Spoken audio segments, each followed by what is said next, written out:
नमस्कार. आजपासून जिल्ह्यात मुसळधार पाऊस. राज्यातील अचूक हवामान अभ्यासक पंजाब डक यांनी 26 आणि 27 डिसेंबरला राज्यातील अनेक भागात जोरदार पावसाची शक्यता वर्तवली आहे.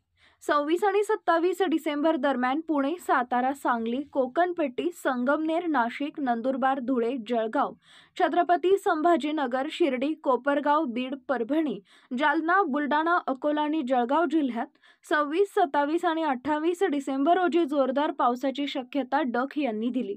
हा पाऊस 28 डिसेंबरपर्यंत राहील आणि 30 डिसेंबर नंतर परत कडाक्याच्या थंडीला सुरुवात होईल.